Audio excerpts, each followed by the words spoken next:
going. I'm gonna keep my voice down a little bit, because it's late at night. I apologize if you can't hear, but should be able to. The microphone should be able to pick it up just fine. The purpose of this video is the tanks. I've been wondering about them, looking at them, and I noticed something. I don't know if it's significant or not, but I wanted to mention it. So, if you take a look at this mouth, right, there's like red lipstick all around. And I counted all of these little triangles that are supposedly teeth, including the one in the middle, by the way, has a sort of capstone on top of it. So I thought that was kind of odd. So if these are teeth, then why would one be separated like that? It kind of looks like the back of a dollar bill. But so if you count every single one of these, it adds up to 14. And this very red looking V is like, and what is it, V for Valentine's? I can't help but wonder if it is.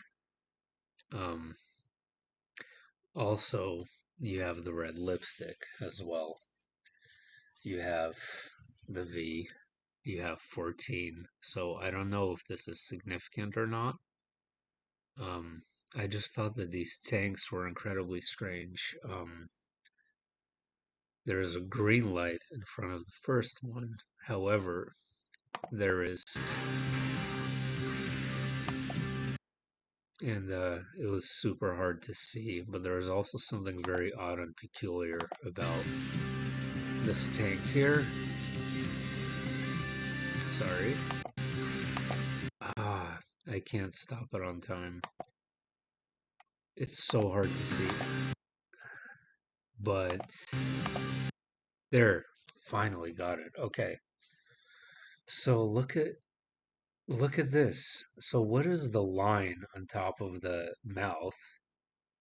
And why is it incomplete? Now, that to me that indicates that it's like actually implied that the lips have lipstick. Um, red lipstick, Valentine's, V, hearts everywhere. Um, could that mean like is it symbolic of the lipstick is incomplete because war is gonna throw people off from the day of love? I don't know. I just thought it was really odd. And on top of that, there is something below the mouth as well. It really looks like there's like on the bottom of the lips in that little area, especially to the right hand side, there's a bunch of squiggly lines, but I think that those squiggly lines are not there by accident. And what exactly they're pointing out, I'm not sure, but it's something I've never noticed before, and I never counted the 14 V's with red lipstick, right? It's the tanks of love, right? I don't know, it's so strange.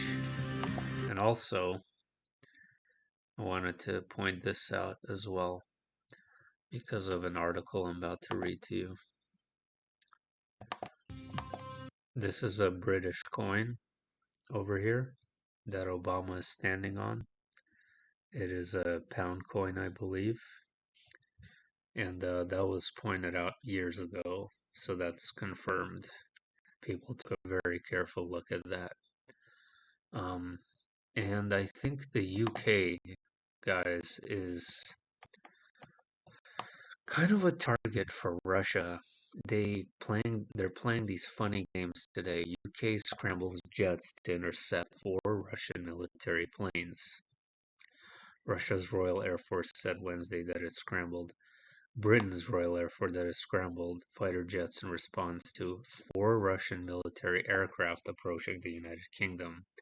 The force said four Russian strategic bombers were intercepted and escorted, adding that they did not enter UK airspace at any point. From what I understand, though, they were doing like exercise, an invasion exercise. And there's a lot more than this. They're doing a massive exercise off the coast of Ireland as well. And I don't know if you guys know, but Boris Johnson, Bojo, the funny hair, isn't getting along with Putin at all. And however, having said that, London is like the playground for Russian oligarchs.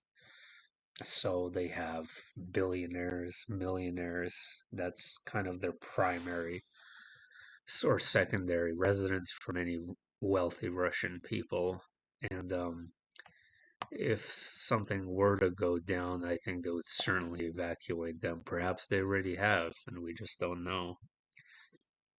And we have deployments of elite soldiers. I mean, these are pretty much the best of the best. They're not far from Navy SEALs, the 82nd Airborne. Um, and they're deploying thousands of them to Poland, and they're also deploying other units to Hungary, not Hungary, sorry, Romania. So, Pentagon confirmed approximately 1,700 service members of the 82nd Airborne Division will deploy to Poland, while 300 service members of the 18th Airborne Corps will deploy to Germany. So, guys, I don't know about you. Doesn't that seem like a provocation? I mean, if they're trying to wind things down, right, chill out a little bit, why deploy even more stuff to Eastern Europe? And how come Biden doesn't have, if he's really trying to provoke, then why doesn't he have the guts to send them directly to Ukraine? I don't know. But it's very provocative, all these things. And on both sides, okay? Not just one. And regardless of how you look at those guys, they're playing a very, very dangerous game. I mean, this is not a joke. Like, with these massive exercises, there have been examples in history where exercises turn to war. And we have Putin meeting, just take a look, in China right during the Olympics. And that is interesting. That is a big deal. You know, I think solidifying their alliance is what's taking place in the event of, worst case scenario. And the worst case scenario being, I think, honestly, guys, like dozens of fronts, 2 dozen fronts opening up all around. Because if as soon as one country, there are other areas of the world that opportunity, and they're gonna use that to their advantage. There's a lot of places around the world with good territorial claims, with um, fighting that has been ongoing for decades. The Caucasus and Central Asia. You have India and China, which has been overlooked, but a serious situation. You have Ethiopia and Eritrea, Sudan and South Sudan. You have problems in Central and South America. You'll have the European front with Russia and NATO. I think you're going to have North Korea take advantage, possibly of South Korea or maybe something else. And then Iran and Israel, even though they're claiming that they're 2 weeks away from a deal. So, Iran nuclear deal, I mean. So, we'll see about that, I suppose.